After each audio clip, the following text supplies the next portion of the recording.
Welcome, trolls.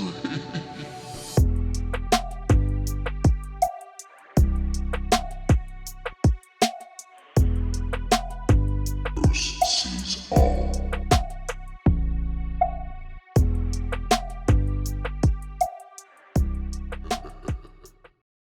Hi, welcome everyone. Thank you very much for all new subscribers taking the time to subscribe to the channel. What are these dots flying around the moon under clouds or hazes? Turns yellow, has gases coming from it. I mean, what do you want it to be? I call them UFOs, but they really look like creatures. This is Archimedes. I like this one because it shows a UFO beside Archimedes. You won't see the shadow, not in this section, I don't think, but it also had another dot following it. But if we go close, and I mean really close, to really see if it's just something bugged in the screen, it's not. You can see that it's actually in some type of cloud or mist or dust or haze on the surface. And it's going by, and on the left circle was the shadow. You can only see it a bit lower. Structures on the surface. Looking through a magnifying lens, I was looking at this egg-shaped object in the center. But aside from that, you see elevated objects coming off the surface. Now, to get in to see that, you have to get in close enough. And obviously, you're going to need a very clear shot, no matter what the size of the telescope. This can be seen. If, in a way, you could magnify it to show others what is on the surface, as I did, which is basically not like a movie because there's a real dust on the surface. So you're not going to see necessarily what everyone's looking for, these buildings. But hang on, there are areas that are showing square objects side by side and connections and boundaries. Over to the right, I mean, this is massive. It's on the surface beside a crater. Other areas like this one here, high elevated objects. For you to understand exactly what is the principle of the building or what I'm seeing, well, it's these. Around the craters, you have these white blinding objects that have a lot of symmetry to them. They're connected and they look like platforms, or some of them, I believe, look like buildings. But when you get really a lot closer to those objects and start looking within the white spots, you can see some symmetry, and like here, rectangles that have these amazing connections going right to and from them, different levels. See how hard it is to see in the white? Now look, it's just a simple inversion.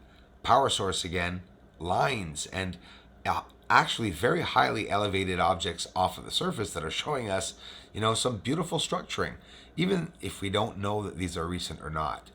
These, again, I have a lot of favorites. This is one of my favorites. Two anomalies going on in the center, two black dots there that are brighter than bright.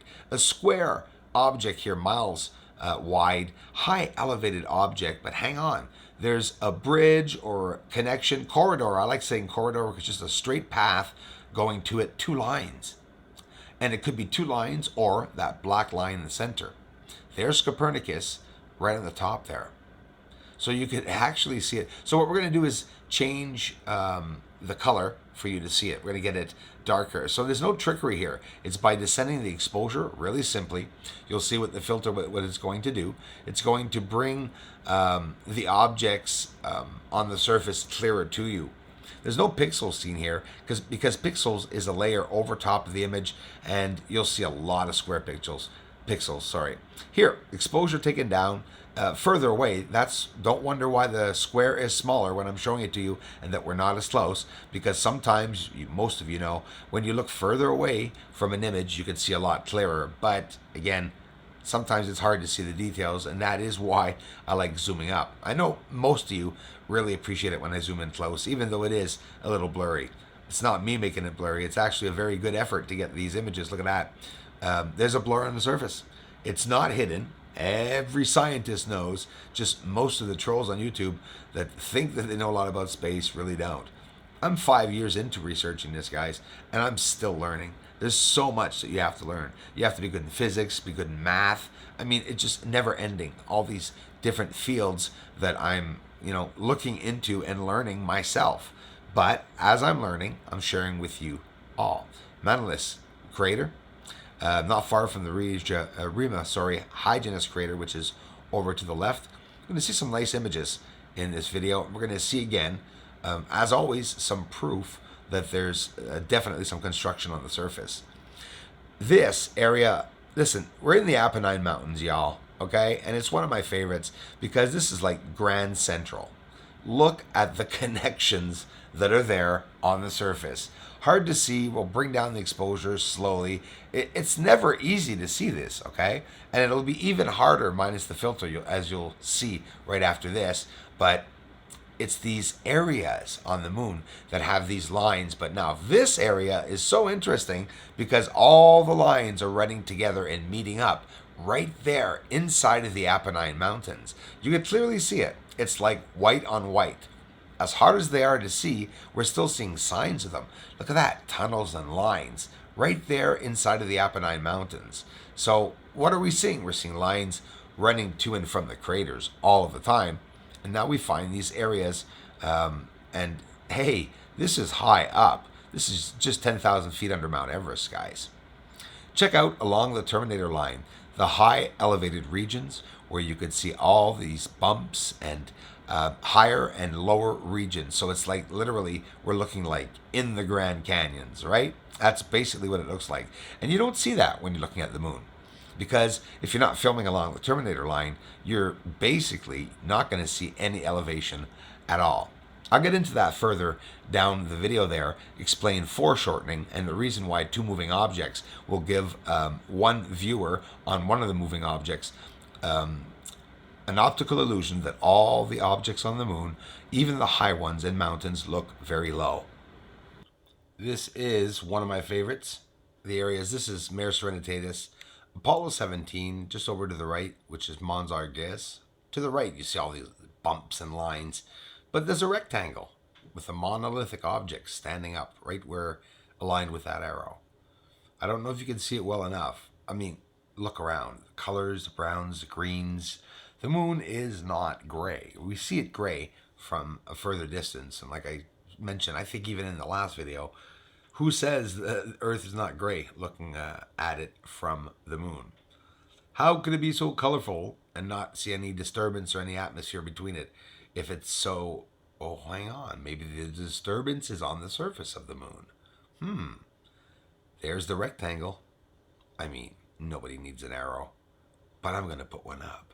Because sometimes people don't see what I see. I know where they are, right? So, of course, when I say, hey, look at the rectangle, you guys are like, well, what the hell? There's so many things to look at. And there it is. And with simple taking down of the lighting, this is simple green filter. It's not even inverted. Green filter, taking down the light, the exposure. Straight up, you can see that there's boundary lines, a rectangle. And it's a perfect rectangle. It's pretty damn wide, too. Like a couple miles wide. So you say, what the heck can that be? It's really there. Here's what I was talking to you about, the foreshortening. The reason, because two moving objects, and I'm taking a picture from a telescope live shot from this object, and they're both moving. So look at the different lines. We can see them elevated. And again, these are both along the Terminator line. Some structuring here and there, pipes, tunnels. And we can hardly see it on the bottom there, but on top, very, very clear. And there's some other things here, some symmetrical objects. And look at that. Isn't that incredible? It looks like a spaceship sitting there right on the surface. And again, there's that really cool tunnel-looking object. The surface has all these bumps and lines, and look how long some of these lines go. We're talking like hundreds of kilometers long, so you got to wonder. These, again, my favorites, the lights that appear underneath that haze. This is inside Aristarchus crater, by the way. Look at that, inverted. Yep, lights. So these lights are moving, and the ones that I just showed you were not moving. Here again, another light moving with activity around it. Another light, another light, another light. So, you know, here, smoke's behind the object. So these are all details and proof. But what about seeing a UFO arriving and lighting up the sky? Again, that's another amazing capture. I call them these golden UFOs that arrive and they plunge into the haze of the moon. This was on the east side of the moon, so we actually turned it around to look at it, and in very, very slow motion, of course, because it came down not that fast, but a lot faster. but it's the light in the background. That's what really gets to me. As you see, look at the lights disappearing because the UFO is plunging underneath that haze. So that light's disappearing. So it's actually creating a really wide light all along the moon's edge. And we can see even mountaintops in the background that proves to us that it's really the UFO that's, lighting up the whole surface like that. There it is. Just pretty incredible. As you see it coming down to the surface. And this was 2 UFOs. You see them right there. Not only one, there's 2 of them coming underneath that haze. This one's pretty cool. Capture infrared. There's the moon. And you can see sometimes some of those big flashes. But this one is on the surface of the moon. So that's like, what the heck? What are they doing there? And in really slow motion, as you see it firing up, whatever it may be, it's a UFO, right? Because we don't know what it is. But right now it's on the surface or over the surface. I don't know. But there's the surface. It's lighting up. I don't know how many miles wide all around this object. So there's definitely some activity up there on the moon. So it would be pretty surprising that the astronauts in '69, if and when they went, would have not seen this and mentioned it.